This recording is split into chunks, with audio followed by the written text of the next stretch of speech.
mean, I've sat here for the past 2 years, and probably interviewed about half of the current administration. I've interviewed a ton of politicians. And,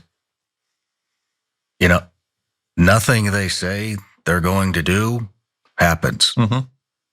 For example, no new wars. Here we are, 1 year in. Venezuela, Ukraine, Iran, Gaza. Like, the is this? Podcaster SHAWN RYAN is asking the right kind of questions, but forgot a country, Cuba, which seems like the next country Trump is trying to trigger regime change in. Cenk, your 2 thoughts before we get into this. Yeah, look, I love these podcasters turning.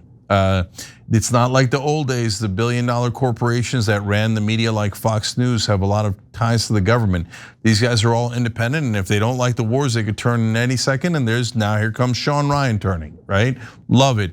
The Cuban War is mental. Let Jordan tell you about it. Yeah, my dad is a massive SHAWN RYAN fan. I get my updates on his show through him, and it seems like there is a shift happening there as well, which is really fascinating to track. But we reported a few weeks ago, the Trump administration had begun toying with the idea of pushing regime change in Cuba by the end of the year.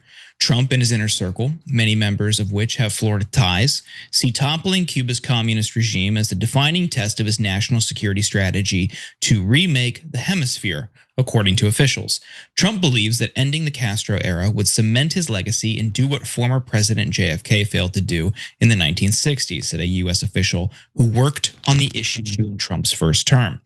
In that Wall Street Journal report, they stated US officials were working with Cuban exiles and civic groups to identify someone in the Cuban government who would make a deal with the US. But in the meantime, the administration seemingly was looking to strangle the supply of subsidized oil that Venezuela has provided to Cuba for decades. With Politico reporting previously that Trump was considering a naval blockade to totally stop Cuban oil imports. Since our initial reporting, Mexico has also announced a pause in oil shipments to Cuba, seemingly in response to pressure from the Trump administration. And the Trump administration has threatened tariffs on goods from countries that sell oil to Cuba.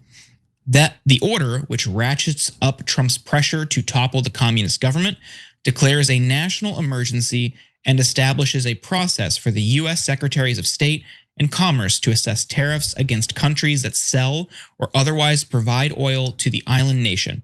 The White House has yet to specify tariff rates for violating its new policy of blocking Cuba from buying oil.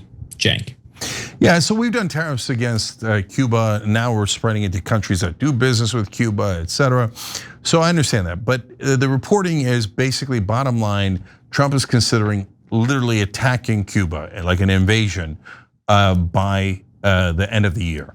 So Trump, being an idiot, is easily convinced by handlers who puff up his ego. So this is how among the reasons why George W. Bush went into Iraq, is Dick Cheney kept saying, "Oh, your daddy couldn't do it. He couldn't take out Saddam. Can you take out Saddam?" And for simpletons like Bush and Trump, that's very persuasive. So they're like, Kennedy couldn't take out Cuba. Imagine if you were better than Kennedy.